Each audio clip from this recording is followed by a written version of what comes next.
Hello, this is Quays News at 4 o'clock and I'm Marissa Langthorne. And I'm Leighton Vermark. Here's what's coming up on the programme today.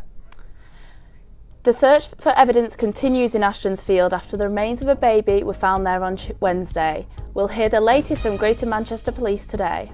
Andy Burnham comes under fire for Manchester's new clean air plans. A new film documents the story of the first IVF baby made in Oldham. And we speak with a student from Salford who has landed his own slot on BBC Radio 1. I love radio. I love trying to find a new idea each time I throw up the microphone fader, and how do I make people laugh, and how do I make people happy?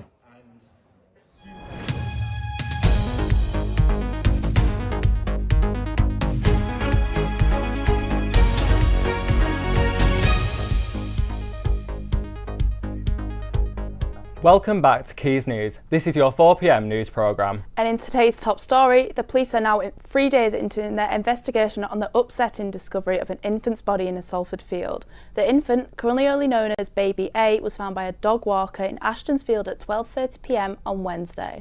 The police have set up a large investigation in the area in hopes of finding any evidence while they await the post-mortem examination results. Our reporter Georgina Gonzal joined us live from the headquarters of Greater Manchester Police with more information. Georgina, is there anything more you can tell us about the investigation? Hi, I'm here now outside Pendleton Police Station following the investigation on Baby A, who was found in Salford on Wednesday. There's unfortunately still a lot of unanswered questions about the heartbreaking discovery.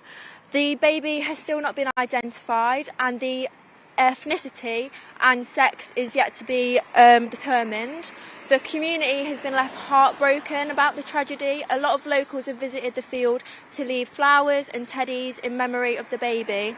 GMP actually held a press conference at 2 p.m. today at their headquarters, and our reporter Daniel Driver attended earlier on today. So here's what the police had to say. Our investigation is in the early stages, and we do not know the background or circumstances that led to this baby being separated from her mum. We don't know the pressures the mum might have been under before she gave birth or in the times afterwards, but our priority is to find answers and to make sure the mum is safe. We know that this baby's mum is somewhere out there, potentially watching this, and we would appeal for anyone who may know the mum or had their suspicions about her pregnancy to come forward. Thank you, Georgina. And up next, we have Alice and Sam with the politics. Thank you both. Yesterday, Greater Manchester Mayor Andy Burnham was in clean air zones, and this is a divisive topic with people in favour of cleaner air and others against paying fines if they don't upgrade their vehicles. Sam, what's currently happening with the clean air plans? Plans for a clean air zone were scrapped in 2022 because of a public backlash over the daily charges. Andy Burnham is waiting to hear from the government for his new proposal to reintroduce these plans. He currently believes he will get a response at the end of this month. So what is the Mayor's new plan? Instead of charging motorists for going into the zones, the scheme will be investment-led by replacing taxis and buses with greener vehicles. Ultimately, people won't be put off from travelling into Manchester, as Burnham worries that the government could request the clean air zone to be near the M60. So money is something on everyone's mind, and this week energy regulator Ofgem has announced a new energy price cap coming in January. What does this mean? Well, this comes as millions of pensioners are losing out on their winter fuel payments and as the icy winter weather is setting in. Come January, the energy price cap will be increased by £21 to an average price of £1,738 per year. Everyone's bills will vary. They're based on the energy rates and the number of units a household uses, so this cap is the highest an energy company can charge. It is a small increment, but it can make a big difference to a customer's pockets. Yeah, especially as people plan their Christmas budgets. What has been the general reaction? Well, no one likes their bills increasing. Energy Secretary Ed Miliband has blamed the rise of the UK's dependence on a roller coaster of fossil fuel markets. A spokesperson from the campaign Warm This Winter has called this devastating news to the 6.5 million people currently living in fuel poverty. And Age UK has stated that pensioners will be bitterly disappointed as this blow comes after the government have scrapped winter fuel payments of £200 to £300 a year for all but 10% of the pensioners. Thank you for all the information on the affairs, Sam and Alice. And next, One student radio station. It is 13 minutes past 1. My name is Matt Hallsworth, sitting in for you this afternoon. Matt Hallsworth, a TV and radio student at the University of Salford, won big at the Student Radio Awards on Tuesday. Matt is also the head of Shock Radio, freelance producer and tech op at Hits Radio. We'll be doing something exciting on the airwaves over Christmas.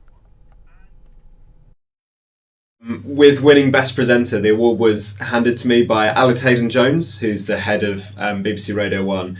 And he said, on the night, whoever gets the Best Presenter award, the Gold Award, would land themselves a place on the Christmas Presenter takeover this year. And that ended up being me. That's still not a sentence I can believe I'm saying. And here we have Sophie with the entertainment. Thanks, Leighton.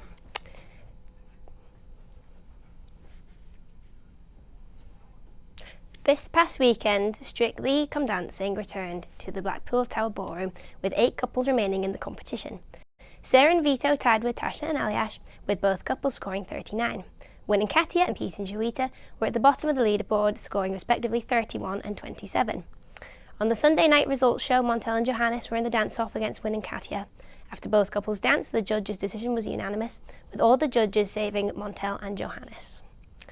Colleen Rooney is appearing with Danny Joan from McFly and former Strictly Come Dancing professional Ote Mbuse in the 2024 season of I'm a Celebrity, Get Me Out of Here. The programme returned last Sunday to ITV and will see the celebrities living in the jungle and undertaking challenges. The recently released Netflix movie Joy tells the story of the scientific breakthrough of the development of IVF treatment and follows the journeys of scientist Robert Edwards, surgeon Patrick Steptoe and nurse Jean Purdy. Starring James Norton, Bill Nye and Thomas Mackenzie, the movie is based on true events and tells a remarkable story of the first IVF baby. Louise Joy Brown was born at the formerly known Oldham General Hospital on July 25, 1978, and she was the first successful IVF birth. She recently attended the screening of Joy at the Royal Festival Hall in the South Bank Centre in London.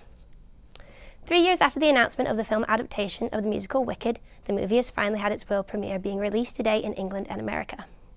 Starring Ariana Grande as Glinda the Good Witch and Cynthia Erivo as Elphaba the Wicked Witch of the West, the film has been split into 2 parts, with part 1 being released today. Thank you, Sophie. Sounds amazing. Getting into sport, Ruben Amiron has been at Carrington for 2 weeks and is already walking into a minefield of media, with Gary Neville's comments on what Rashford and Casemiro do in their spare time. Does this mean it always comes on the defence, Faz? Well, not defensive as such, but he's already done a couple of interviews with Gary Neville himself, saying that he's right where he's supposed to be and that Man United is the right club at the right moment. And he's now said goodbye to Sporting Lisbon, and in these 2 weeks of the international break has come into Man United. He's just done a press conference today with the rest of the media where he said that the Man United job will be tough, but they will succeed. And he's had a conversation with Jose Mourinho where he said that this club is the best club in England. So I really do think that they're in good hands here.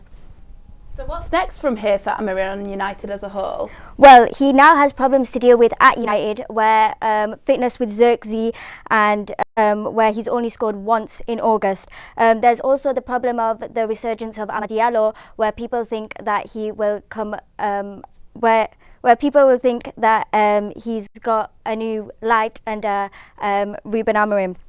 Now they play Ipswich at Portman Road on Sunday evening at 4:30, and they play in the Europa League on Thursday, which I'm really excited to see. That's brilliant. Thank you, Faz, for all the information on sport. It's been a very chilly day in Salford and a bit nippy in the studio today, isn't it, Leighton? Yeah, it is very cold today, and our weather reporter Lizzie Hill has more. Hi guys, it's certainly very cold and rainy today with lots of ice this morning. So icy in fact that I saw 2 people just to the right of me there fall over and hurt themselves. Hey. There is light rainfall tonight until 6 o'clock. The temperatures from now are set to be at the highest of 3 degrees, but at 11 o'clock tonight they will feel. So if you're going out tonight, make sure to wrap up warm. That's perfect, thank you. And what can we expect coming up to the weekend? The weather this weekend is a little bit all over the place, with heavy rainfall throughout Saturday and the possibility of snow, all due to Storm Bert. The temperatures will be a high of 13 degrees tomorrow night, resulting of a rapid melt of lying snow. As well as some areas in the north of England will have wind of up to 70 miles per hour. That's all from me today. Stay safe, stay warm, and back to you guys at the studio. Well, that's all that we have today. Thank you for tuning in to Quays News. I'm Leighton. And I'm Marissa, and it's been a pleasure, and we'll see you all next week.